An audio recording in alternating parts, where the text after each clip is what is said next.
I think my experience in music was always that my mum was always watching Top of the Pops when she was ironing. And I was born in '67, so I got to, I was always visually oriented, like always watching everything that was going on. And I remember seeing a scary man on Top of the Pops with a crash helmet singing a very weird song. And this was him live singing Space Oddity. So that gives you an idea of like what it was like back in those days. But as I grew up through the '70s, I loved the sound of synthesizers. So I was always really attracted to a lot of punk bands started to use them because it was a rebellious instrument as well. And I just loved hearing these sounds. And the '70s was an explosion of I mean, I was too young for punk, but I got to see all of it. And I never missed Top of the Pops. I never missed music shows. So you grew up watching, the thing that blew my mind was The Damned's New Rose. That was the game changer for me. It's just the ultimate for me. It was like everything that was held back, that was like waiting to explode in one track. Because it was a little bit of the what's that song? You know, at the beginning of it, they make a reference to that, you know, I met him at the candy store, a leader of the pack. And there was this little bit of like a parody of the '50s and the '60s kind of tweeness. And then, yeah, music just exploded. It was like so many directions all happening at once. I got into ska for a long time, like with the Specials and Madness and stuff like that. But at the same time, I was also listening to UK subs and, you know, I got to see the Undertones play live in Dublin. That blew my mind. I got to see like the Smiths on their first tour. I was telling these guys about some of the shows I got to see, like New Order pre-Blue Monday was one of the best shows I've ever, I will remember it for the rest of my life. Oh no, wait, this gets better. So they just released, it was just before they released Power, Corruption and Lies. And I was a huge Joy Division fan. And I got to hear them through a guy in school who had like Still, and he played it to me. And we'd go over to each other's house and people play records to each other. And that's how we learned about bands if they weren't going to be on TV. But growing up in Ireland, we watched British television. So we got to see, there was this program called The Tube on in the early '80s, which had all the best alternative music ever. So all the bands I loved were on there. I was already into things like DAF, because everything kind of came from a punk thing. I liked Alien Sex Fiends. I listened to Generation X. I listened to like bands before they became this kind of commercial thing. And because there was this explosion and there was no direction and no name for anything. Post-punk was, I guess, a word that came around later, kind of like goth, was a word that didn't appear until the late '80s or the middle and the late '80s as a term for this, because everything came out. There was beauty punk, there was gothic punk, there were all these words, and it was all about the word punk. And now you have post-punk, of course. Well, in those days, everyone just called it new wave. It was four guys like in a band, and you know, they were wearing the clothes they wore every single day. Yeah, I got to see Jesus and Mary Chain on the Psycho Candy tour. New Order now. So they played through Power, Corruption and Lies. They played a bunch of, they started off with Your Silent Face and the equipment wouldn't work, and they started late. They came on stage drinking wine out of plastic cups and they just didn't give a fuck, and that was the best part. Can I swear on this? Awesome. Because I'm Irish and we use swear words like punctuation. So they came out on stage, they didn't give a damn, they didn't give a fuck what anybody was doing, and that was the best part of it. That was the time when somebody could just stand at clutching a microphone and a microphone stand, and nobody on the stage moved, and nobody looked at the crowd, and everyone looked down, and it was just powerful. Because it was a statement in itself of like isolation and all the things we were feeling in a kind of an increasingly concrete early '80s, an increasingly financial early '80s.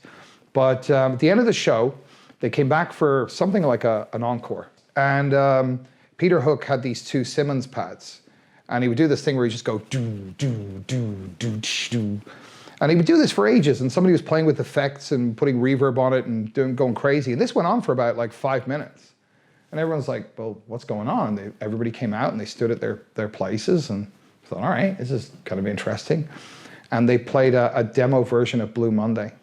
So this was like before you got to understand, Blue Monday hit, and it was like every idiot who worked in an office was like, oh, I love that band. No. You like that song. You don't know the band, because I'm the one who's in the club almost punching the DJ because he won't play Everything's Gone Green for me and things like that. That was my early days. I never got to see The Cure until later. I got to see Depeche Mode on their very first tour. That was kind of cool. And I got to see them every single year. And a lot of bands used Dublin as a starting point for their tours. So we got to see everybody and playing in the raw, like trying out. So when the Smiths had just really started and they released This Charming Man, they came to Dublin and played it. Everybody was there with tulips sticking out of their back pocket because he had this thing about tulips and a love for Oscar Wilde, who lived in Dublin. And it was an explosive time, and everybody shared. All the alternative kids at school listened to each other's music. That was it. And people have made tapes for each other. That's how everybody. There was no lack of hearing about bands. Everybody got fanzines. People talk now about how did it work? How did you all hear about bands? I learned about a band called Portion Control. It's this really experimental kind of prototype industrial band from London, through a fanzine, you know, and you'd look down through the index of all the new releases coming out and someone would describe it. You think, okay, I'll give it a go. And I think people were more open-minded and less critical. But it was a great time to be a new wave band because you could just explode, like you could do your own thing. And when The Cure came out with Pornography, that was the game changer because they created a sound. And a lot of other bands had done the same thing with the effects, but you can't imagine how demonic that sounded to people. I was listening to side 2 of Pornography in my bedroom, and that'll tell you how my parents kind of wondered about me. I was listening to Siamese Twin over and over and over, because that's what teenagers who feel different do, you know? That's what I thought. And Gang of Four, Red Lorry, Yellow Lorry, all these kinds of bands. I mean, we were all into each other's bands. Even if we didn't like it, we might like one song, we'd go to the gigs. And My Bloody Valentine was, that's kind of coming a bit later, but my best friend in Dublin, he founded the band. That's kind of like a lost story because he was the bass player in the original lineup in Dublin, and he placed an advert in an Irish rock magazine, like kind of like Ireland's version of NME, and formed a band. And he said, I like Birthday Party. I like, The Fall, things like that. And The Fall, that was good. That was brilliant. But yeah, that was the great thing about it at the time, because music was getting more and more commercial, but the charts were full of alternative music. There was nobody running it. Nobody was telling anyone what to listen to. It was just this, everybody was into street culture and everybody was wearing their own look. There was no uniform. It was just, you all knew you were alternative. I had an interview actually in Sweden, and we were in Lund, and somebody from the university came in, and he was wearing I told you this story about the guy wearing the tweed jacket with the patches on the sleeves, and he had his jeans with the lines where they were folded down, and these raggy sneakers. And I said, why are you dressing like that? And he said, I really like the Strokes. And I said, okay, you're dressing like that because you like the Strokes? Yeah, all right. And I said, do you know why people dress like that? That image, where it came from? And he's like, no, that's how bands dress. And I went, that was the only fucking thing that they owned. That was it. That's why they've got the turn down on the jeans. That's why they've got the patches on their sleeves. They didn't do that as a statement. They would wear that to the gig, wear it during the gig, and wear it home, and wear it the next day. People didn't have money. It was a very weird time.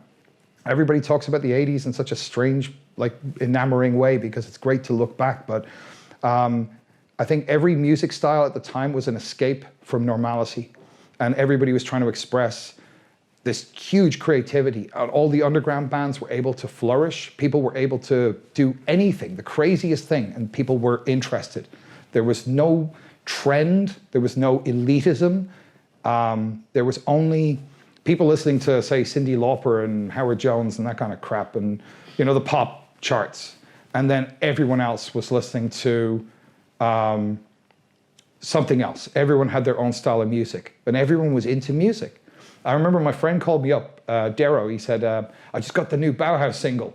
And he's just got a little 7-inch in a picture bag, and he's so excited about it. And we all ran over. I would call up someone else, and everybody would call each other, and that's how we did things. Or we'd go around on a bicycle to each other's house and call over, Darrow's got the new Bauhaus single. And we all piled over to his house and listened to She's in Parties for the afternoon. That was it. It was our escape. It was like fantasizing about another world. And everything was concrete, and new buildings were all horribly concrete, and social ideas about cities were not really working. Unemployment was large. and the financial markets were about to kick off. So there were a lot of social problems at the time. And New Wave was just a great way to express that, and as either a symptom of and also an expression against the system. Sorry, there you go. That's my speech.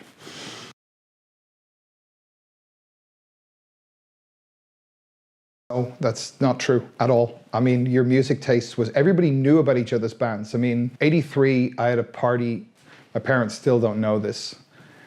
Uh-oh. Yeah, well, it's all right. they will never know, like if you understand what I mean. I was listening to Cabaret Voltaire at the time. That was my thing. I was really mad into what they were doing because it was crazy experimental stuff, but it also spoke to me. And at the party, everybody was talking about each other's bands that they liked, whether it be, you know, B-52s before it became this commercial thing was still seen as an offshoot of some crazy kind of punk movement, kind of like the way the Residents are, or I'm just trying to think, like Devo or something like that. They were all just weird expressions of anti-commercial music. Everybody knew what each other's band was doing.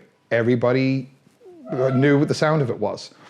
There was no real cohesion except for the big splits were punk, rockabilly, and two-tone. And that kind of happened between, say, 79 or 78 and, say, latest 81. And they lived out the whole culture of, well, we've heard that they're fighting and they hate each other in other countries, so let's do the same thing here. And they would have riots where the punks and the skins and the Teddy Boys and the Rude Boys would all agree to meet up in town and then basically go at each other and have a huge fight, and then the police vans would roll out and try to drag everyone away. And one of my best friends to this day, who's the head of the Lambretta like owners club in Ireland, there's a brilliant photograph of him in a beautiful three-piece suit with a parka, perfect cut hair because he got it cut for the day, and he's being rugby tackled by a police officer. And he's just like that. Because he was the ace face. I mean, he was the ace face. Everybody, even if you said, oh, I don't like that, because I didn't like, you tried to make divisions. New Romantics were the different thing. They were the ones that were in their own bubble. But even among that, there were so many different groups, and they all kind of crossed over. So New Romantics, who liked a kind of a darker sound, got into things like The Cure because it related in sound, or the Teardrop Explodes, or, you know, bands like that. Everything seemed to be an influence from something else. So that sound of like the heavy chorus on the bass, or the like using the Big Muff flanger for the Steve Severin sound, like this jet flanger sound. Everybody was just taking ideas from each other. There was no division.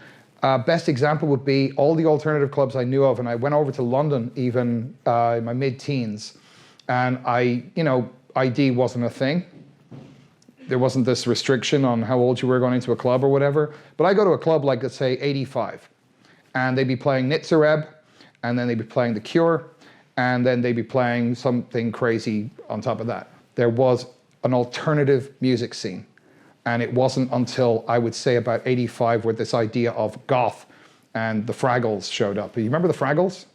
Right, so that's what we called kind of these new trendy young Sisters of Mercy and what's the other band? The Mission fans. They were all like dyeing their hair and having it up in the air, and they all looked like Fraggles. And we thought, okay, like we've already been through all this, but it wasn't like there was one group of people who had that style. Everybody cultivated their own look. And if you look at old videos of like alternative clubs and everyone dancing, everyone has their own style. And that was the thing. You raided secondhand shops and you made it your own. Street culture was everything. I was a pop culture fanatic. I was so frustrated living in Ireland because I couldn't get out of the country. And I would go over to Liverpool every now and again, and I went to London, and I got to see some like awesome things happening. And it was an amazing time.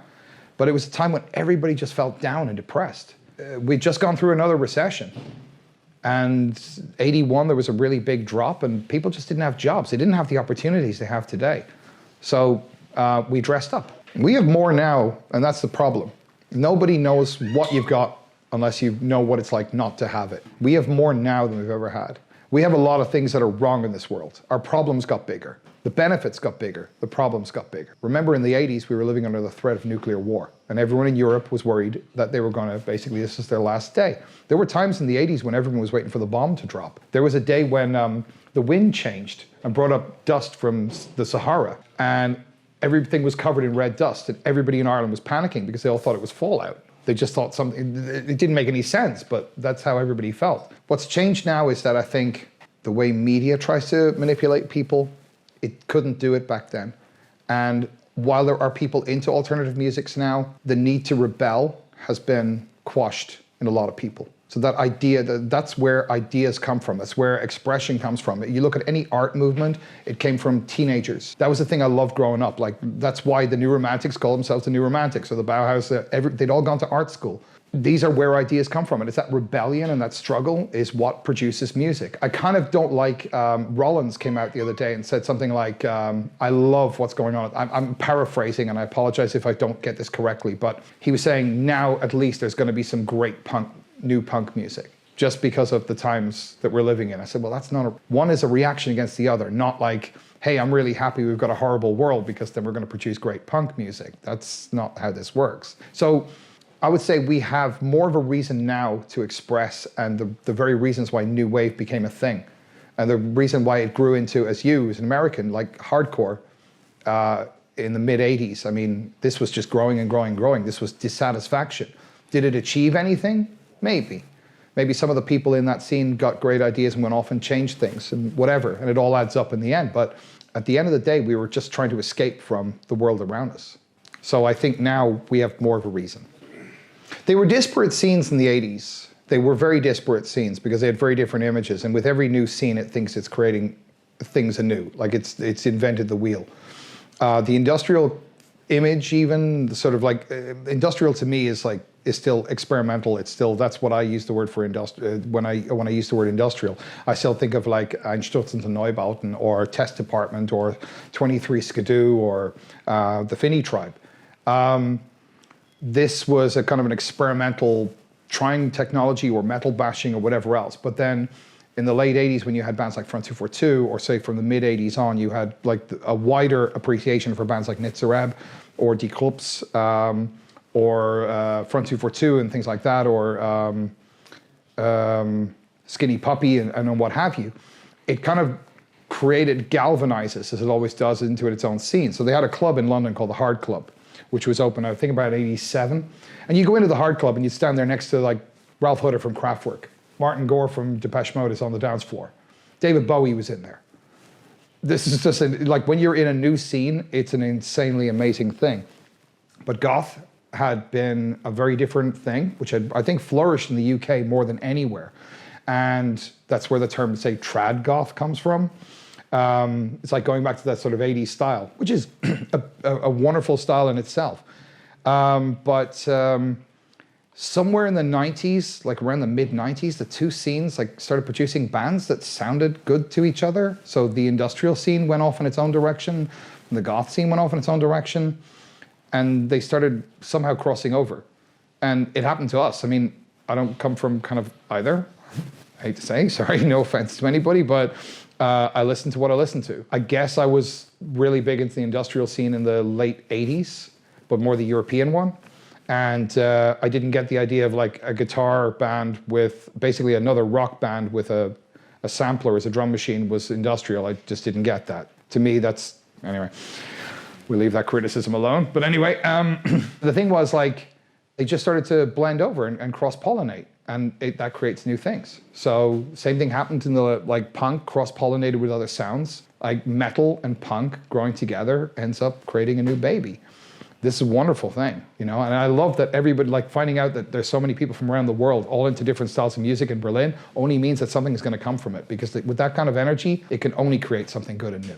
First note I saw these guys play.